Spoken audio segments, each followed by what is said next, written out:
رونق رمضان.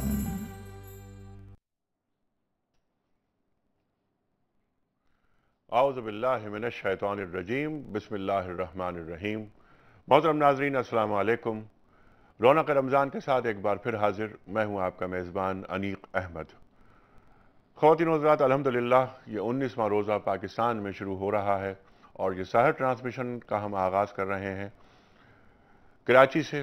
دنیا چینل کے اسٹوڈیو کراچی میں سے ہم پروگرام کر رہے ہیں مسلسل، اور رمضان کی پہلی تاریخ سے ہم روزانہ آپ کی خدمت میں حاضر ہوتے ہیں، سحر میں بھی اور افطار میں بھی.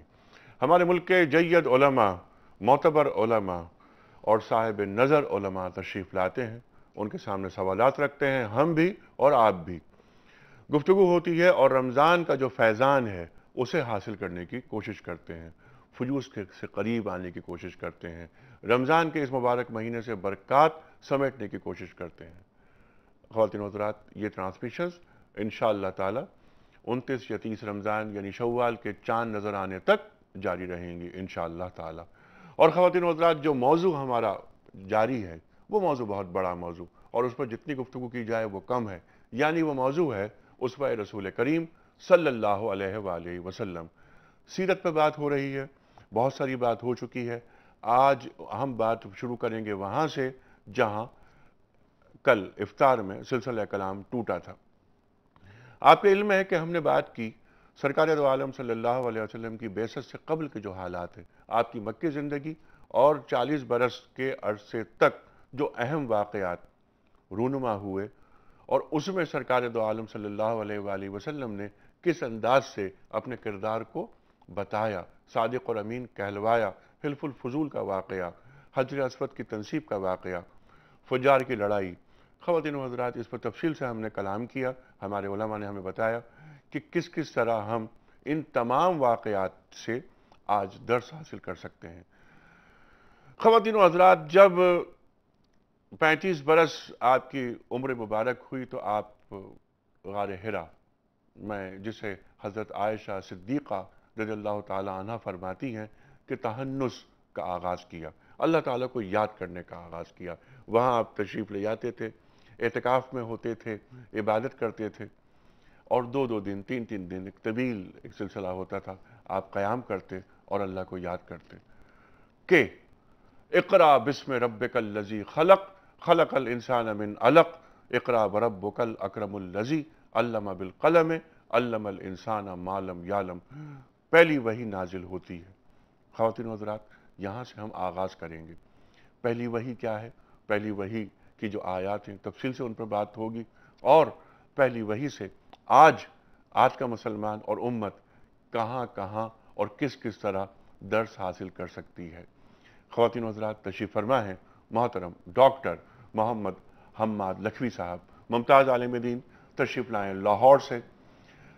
ایک علمی گھرانہ، ایک علمی خانوادہ، لکھوی خاندان، اس سے آپ وابستہ ہیں. اس خانوادے میں علماء کا ایک طویل سلسلہ ہے. پڑھاتے ہیں آپ پنجاب یونیورسٹی میں، اسلامک اسٹڈیز کے پروفیسر ہیں. آپ نے پاکستان میں پڑھا، پاکستان کے باہر پڑھا. ڈاکٹریٹ آپ کا پنجاب یونیورسٹی سے ہے، اور آپ کا پوسٹ ڈاک ہے اسکاٹ لینڈ سے.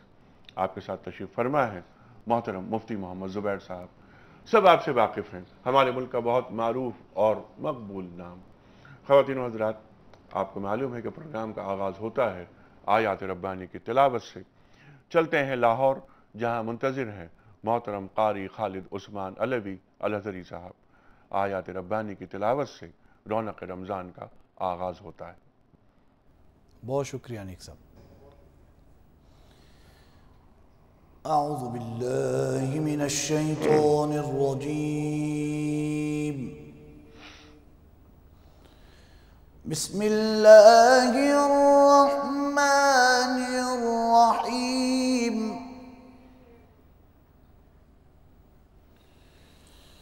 وَلَا تَقْفُ مَا لَيْسَ لَكَ بِهِ عِلْمٌ إِنَّ السَّمْعَ وَالْبَصَرَ وَالْفُؤَادَ كُلُّ أُولَئِكَ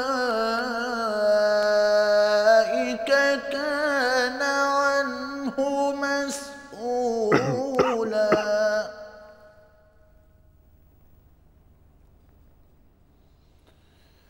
ولا تمش في الأرض مرحا إنك لن تخرق الأرض ولن تبلغ الجبال طولا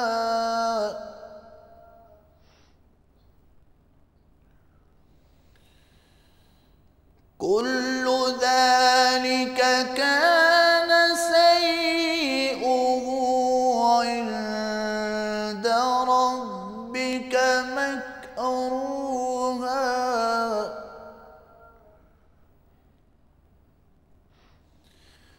إنك لن تخرق الأرض ولن تبلغ الجبال طولا كل ذلك كان سيئه عند ربك مكروها صدق الله العظيم جزاک اللہ قاری صاحب، سبحان اللہ سبحان اللہ۔ خواتین و حضرات، قاری صاحب نے تلاوت کی جو آیات وہ سورہ بنی اسرائیل کی ہیں، جو سورہ نمبر 17 ہے قرآن کریم کا، اور آپ نے آیات تلاوت فرمائیں 36، 37 اور 38۔ ترجمہ پیش کرنے کی سعادت میں حاصل کرتا ہوں۔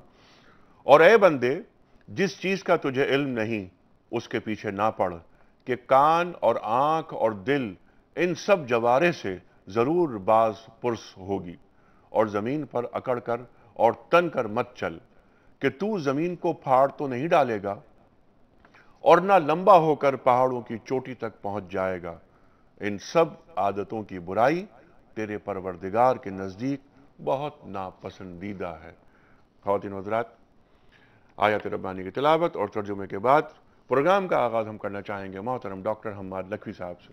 ڈاکٹر صاحب، آج 5واں دن آغاز کر رہے ہیں، آج افطار کے بعد ہم اور آپ رخصت ہو جائیں گے، لیکن یہ 2 پروگرام ہیں، ہم چاہتے ہیں کہ بہت زیادہ گفتگو آپ فرمائیں۔ ہم نے بات کی، آپ نے بات کی بعثت سے قبل کے تمام تر جو واقعات، اس کا جسٹ وہ آپ نے فراہم کیا اور ہماری علمی کمی کو دور فرمایا۔ یہ فرمائیے کہ غار حرا میں آپ کی تشریف آوری، عبادت جس کے تعلق سے تحنس کا لفظ آیا ہے، اس پر ذرا روشنی ڈالیے کہ سرکار دو عالم صلی اللہ علیہ وآلہ وسلم جب غار حرا تشریف لے جاتے تھے تو وہاں جو لو لگتی تھی اللہ سے اور جو عبادت کی شکل تھی وہ کیا تھی؟ الحمدللہ وکفا وسلام علی عبادہ الذین اصطفیٰ، اما بعد۔ انیک صاحب، جو پہلی وحی کے حوالے سے ہم بات کرتے ہیں اور خاص طور پر جو غار حرا کا ماحول ہے اور نبی پاک صلی اللہ علیہ وسلم غار حرا میں کیوں تشریف لے جاتے ہیں، اس حوالے سے ایک تو وہ روایات ہیں جو احادیث کے اندر موجود ہیں اور جو معلوم ہیں اور اس کے بارے میں کوئی کسی قسم کے شک و شبہ کی بات نہیں ہے، لیکن بعض جدید ذہن اس کے بارے میں بھی شبہات کا اظہار کرتا ہے۔ لوگ کہتے ہیں کہ نبی پاک صلی اللہ علیہ وسلم وہاں پہ 3 سال بیٹھتے رہے، وہ جو تحنس فرماتے رہے، تو اس کے اندر نبی پاک صلی اللہ علیہ وسلم وہاں پہ کیا کرتے تھے، کون سی عبادت تھی جو وہاں پہ کرتے تھے، اور یہ لوگوں کو بہت سارے لوگ اس میں مختلف قسم کے اشکالات رکھتے ہیں۔ میں یہ عرض کروں کہ نبی پاک صلی اللہ علیہ وسلم کیا کرتے تھے، یہ بھی پہلی وحی سے ظاہر ہے کہ نبی پاک صلی اللہ علیہ وسلم وہاں پہ کیا کرتے تھے۔ پہلی وحی کے اندر یہ ساری بات کھل گئی کہ نبی پاک صلی اللہ علیہ وسلم کا وہاں پہ قیام کا مقصد کیا تھا۔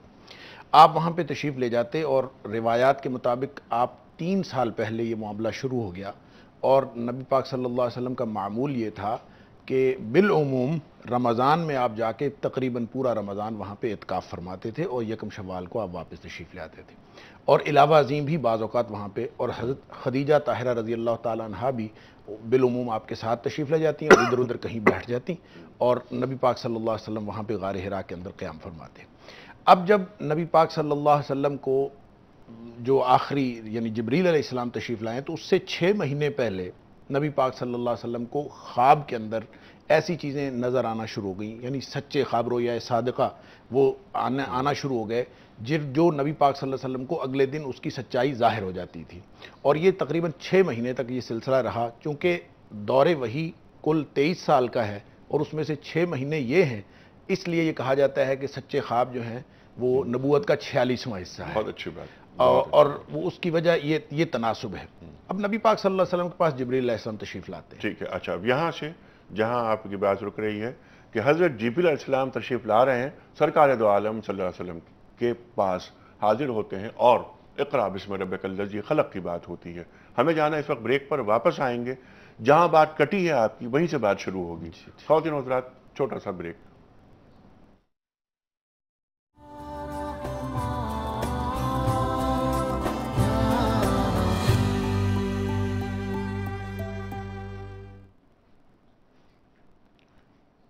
ویلکم بیک خواتین و حضرات، رونق رمضان میں ایک بار پھر خوش آمدید۔ تشریف فرما ہے محترم ڈاکٹر محمد حماد لکھوی صاحب اور محترم مفتی محمد زبیر صاحب۔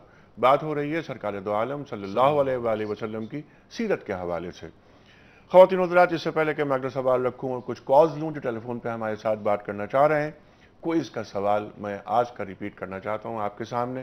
آج ہم نے سوال یہ رکھا ہے کہ سرکار دو عالم صلی اللہ علیہ وآلہ وسلم نے فرمایا کہ سحری کھایا کرو کیونکہ اس سے 3 آپشنز۔ پہلا آپشن صحت اچھی رہتی ہے، دوسرا آپشن یہ فطرت کا تقاضا ہے، اور تیسرا آپشن اس میں برکت ہے۔ خواتین و حضرات، درست آپشن آپ روانہ کرتے ہیں 021345286061 021345270009 پر۔ اس کے ساتھ ساتھ آپ ای میل کر سکتے ہیں، ہمارا ای میل ایڈریس ہے rr@dunyatv.tv، اور آپ ہمیں ایس ایم ایس کر سکتے ہیں 3031 پر۔ خواتین و حضرات، روزانہ افطار میں 6:03 پر کمپیوٹر کے ذریعے قرآن اندازی ہوتی ہے اور 3 تحفے ہم پیش کرتے ہیں ایک صاحب کی خدمت میں، صاحب یا صاحبہ کی خدمت میں۔ پہلا تحفہ ہوتا ہے کتابوں کا سیٹ، دوسرا تحفہ ہوتا ہے ڈیجیٹل قرآن کریم، اور تیسرا تحفہ ہوتا ہے انا حاجی اور دنیا ٹی وی کے اشتراک سے عمرے کا ٹکٹ۔ خواتین و حضرات، تفصیلات کے لیے آپ جا سکتے ہیں www.anahaji.com پر۔ کچھ کالز لیتے ہیں۔ السلام علیکم۔ وعلیکم السلام جی۔ جناب والا سر، پہلے ٹی وی بند کر دیجئے، آپ ٹی وی بند کر دیں آپ۔ بند کر دیں جی سر، آپ فرمائیے کیا سوال؟ بول رہا ہوں جی لاہور سے۔ جی سر۔ میں یہ جہاد نفس کے بارے میں جاننا چاہتا ہوں، عام دنوں میں ہم کس طرح اپنے نفس پر قابو پا سکتے ہیں؟ بہت اچھا سوال ہے۔ جیسے کہ بابا فرید گنج صدر سرکار رحمۃ اللہ علیہ عام دنوں انہوں نے لکڑی کی روٹی بنائی ہوئی تھی، اپنے نفس کو بار بار کہتے تھے یہ کھاؤ روٹی کی جگہ پہ، تو بالکل صحیح۔ جہاد بن نفس کیا ہوتا ہے یہ معلوم کریں گے اپنے علماء سے۔ یہ افضل جہاد تو جہاد نفس کے بارے میں سنا کہ جہاد نفس ہے۔ ٹھیک ہے، بالکل یہ سوال رکھتے ہیں علماء کے سامنے۔ جی اگلی کال لیتے ہیں۔ السلام علیکم۔ ہیلو جی، السلام علیکم۔ جی وعلیکم السلام ڈاکٹر۔ ہیلو جی فرمائیے سر۔ السلام علیکم۔ جی وعلیکم السلام سر، کیا سوال؟ اسد خان بول رہا ہوں سر، ریاض سے۔ جی سر، کیا سوال ہے آپ کا؟ سب سے پہلے تو آپ کو بہت بہت سلام، اور آپ کے ساتھ جو 2 مشائخ بیٹھے ہیں ان کو بہت بہت سلام۔ جی آپ کا سر سلام۔ میرا سوال یہ ہے کہ جو شیخ الاسلام کسے کہتے ہیں؟ ایک تو شیخ الاسلام عبد القادر جیلانی رحمۃ اللہ تھے، اور ایک پاکستان میں جو بنے میں شیخ عبد القادر وہ شیخ الاسلام، اور دوسرے جو نبی کریم کے خواب آتے ہیں اس میں کیا حقیقت ہے؟ اور تیسرا میرا سوال یہ ہے کہ یہ جو نعتیں ہم سنتے ہیں ان سے کیا ہمارے گناہ کم ہو جاتے ہیں یا یہ کوئی بدعت کے کام کر رہے ہیں؟ اچھا، اس کے بارے میں ذرا معلومات بتا دیں پلیز۔ اچھا ٹھیک ہے، بالکل ٹھیک ہے۔ اچھا ڈاکٹر صاحب، جہاں بات کٹی تھی آپ کی، حضرت جبریل علیہ السلام تشریف لا رہے ہیں اور آپ کو فرماتے ہیں کہ پڑھو۔ جبریل علیہ السلام نے نبی پاک صلی اللہ علیہ وسلم کو جب کہا اقرا، تو نبی پاک صلی اللہ علیہ وسلم نے نہیں پڑھا، آپ نے فرمایا ما انا بقارئ۔ اب اس کا ترجمہ عام طور پر ہم یہ کرتے ہیں کہ آپ نے فرمایا میں پڑھا ہوا نہیں ہوں۔ میرے خیال میں اس ترجمے کو تھوڑا سا موڈیفائی کرنا چاہیے۔ ترجمہ یہ بنتا نہیں ہے۔ ما انا بقارئ عربی کا سادہ ما نافیہ ہے، انا ضمیر متکلم ہے، با زائدہ ہے، قارئ اسم الفاعل ہے۔ ما انا بقارئ کا معنی بنتا ہے میں پڑھنے والا نہیں ہوں۔ اب پڑھنے والا نہیں ہوں اس سے مراد یہ نہیں ہے کہ اس کے پاس صلاحیت نہیں ہے یا وہ پڑھ نہیں سکتا، اس لیے کہ قرآن پاک میں یہ اسی ترکیب کے ساتھ جب حابیل اور قابیل کا واقعہ ہوا تو اس میں ما انا بباسطن کا لفظ ہے کہ جب حابیل نے کہا کہ میں ہاتھ دست درازی کرنے والا نہیں ہوں، اس کا مطلب یہ نہیں تھا کہ صلاحیت نہیں تھی۔ اب نبی پاک صلی اللہ علیہ وسلم نے ما انا بقارن کہا، جبریل علیہ السلام نے دوبارہ پھر اقرا کہا، آپ نے پھر یہ جواب دیا۔ اب یہاں پہ یہ بات سمجھیں اگلی وحی کی آیات آنے سے پہلے کہ نبی پاک صلی اللہ علیہ وسلم وہاں پہ تحنس فرما رہے تھے، اور تحنس کہتے ہیں گوشہ نشینی میں غور و فکر کرنے کو۔ کس چیز پر غور و فکر فرما رہے تھے؟ غار حرا آپ نے بھی دیکھی ہوگی، اور غار حرا کا جو انتخاب ہے نبی پاک صلی اللہ علیہ وسلم نے جو فرمایا وہ بڑا ذو معنی ہے، اس کے اندر ایک معنویت ہے کہ نبی پاک صلی اللہ علیہ وسلم جس جگہ پہ بیٹھتے تھے تحنس فرمانے کے لیے وہاں سے سیدھا خانہ کعبہ نظر آتا ہے۔ اور اس کے علاوہ میرے والد صاحب رحمۃ اللہ علیہ 1949 میں حج کرنے کے لیے گئے، اور میرے جو دادا تھے وہ 45 سال مسجد نبوی میں رہے ہیں اور مسجد نبی میں درس حدیث دیتے رہے ماشاءاللہ۔ وہاں پہ والد صاحب کو میرے والد صاحب نے بتایا کہ میرے والد صاحب یعنی میرے دادا غار حرا پہ لے گئے، اور انہوں نے کہا کہ میں تمہیں بتاتا ہوں، یہاں پہ کھڑے ہو جاؤ اور میں تمہیں بتاتا ہوں نبی پاک صلی اللہ علیہ وسلم یہاں پہ کیا کرتے تھے اور اس جگہ کا انتخاب کیوں فرمایا۔ جتنے مظاہر فطرت ہیں، پہاڑ، سمندر، حتیٰ کہ سمندر بھی وہاں سے نظر آتا تھا، اب نہیں نظر آتا پولیوشن کی وجہ سے، یہ 50 سال 60 سال پرانی بات ہے، اور سمندر بھی نظر آ رہا تھا، پہاڑ بھی نظر آ رہے تھے، جنگل، صحرا، بکریاں، آسمان، بادل اور خانہ کعبہ، جتنے مظاہر فطرت ہو سکتے ہیں وہ نبی پاک صلی اللہ علیہ وسلم وہاں بیٹھ کے یہ غار حرا کے انتخاب کی وجہ سمجھ وہاں پہ آپ غور و فکر فرما رہے تھے۔ اب جبریل علیہ السلام نے جب اقرا کہا تو نبی پاک صلی اللہ علیہ وسلم نے ما انا بقارن فرمایا، گویا انکار فرمایا کہ میں نے نہیں پڑھنا، اور جب وہی جبرائیل علیہ السلام اقرا بسم ربک الذی خلق فرماتے ہیں تو نبی پاک صلی اللہ علیہ وسلم پیچھے پڑھ دیتے ہیں۔ کیا مطلب کہ اسی کو ڈھونڈنے کے لیے، اسی کی ذات میں غور و فکر کرنے کے لیے تو میں یہاں پہ بیٹھا ہوں۔ ٹھیک ہے، بہت اچھی بات ہے یہ۔ اور اچھا، کیا پڑھوایا اور کیا وہ قرآن کریم تھا، لکھی بھی کوئی چیز تھی یا زبانی کہلوایا، اس پہ بھی ہم بات کریں گے، لیکن میں چاہتا ہوں مفتی صاحب گفتگو میں آپ شامل ہوں۔ میرا جو پہلا سوال تھا میں چاہتا ہوں وہی سوال آپ کے سامنے تحنس، غار حرا تشریف لے جانا، وہاں پر آپ کا اللہ سے لو لگانا، رب کو یاد رکھنا، وہاں سے پھر پہلی وحی کی آیات، اس پر ذرا گفتگو فرمائیے۔ بسم اللہ الرحمن الرحیم، نحمدہ ونصلی علی رسولہ الکریم، اما بعد۔ جیسا کہ ڈاکٹر صاحب نے بھی اپنی گفتگو کے اندر یہ بات ارشاد فرمائی ہے اور یہ بات درست ہے، کئی سارے سیرت نگاروں نے، کئی حضرات نے یہ بات لکھی ہے اور اپنی رائے کا اظہار کیا ہے کہ جب آپ صلی اللہ علیہ وسلم غار حرا کے اندر تشریف لے گئے تھے تو وہاں حضرت ابراہیم علیہ السلام کے طریقے کے مطابق عبادت فرماتے تھے۔ بعض حضرات نے کہا حضرت نوح علیہ السلام کے طریقے کے مطابق، بعض حضرات نے کہا حضرت عیسیٰ علیہ السلام کے طریقے کے مطابق، لیکن علامہ زرقانی رحمۃ اللہ علیہ نے مواہب کے اندر اور جو مستند سیرت نگار ہیں اور صحیحین بخاری مسلم دونوں کی حدیثوں سے جو بات پتہ چلتی ہے وہ بات ہے جو ڈاکٹر صاحب نے فرمائی ہے کہ آپ صلی اللہ علیہ وسلم وہاں پر تفکر اور تدبر کی عبادت فرماتے تھے۔ اس کی وجہ یہ کہ جب ما انا بقارن آپ صلی اللہ علیہ وسلم ارشاد فرما رہے ہیں اور نبی امی ہیں، جو آپ صلی اللہ علیہ وسلم کے لیے ایک اعزاز کا مقام ہے، یعنی عام آدمی کے لیے امی ہونا یہ عیب، لیکن نبی صلی اللہ علیہ وسلم کے لیے امی ہونا یہ اعلیٰ درجے کی سعادت اور اعلیٰ درجے کے مقام بلند کی علامت ہے۔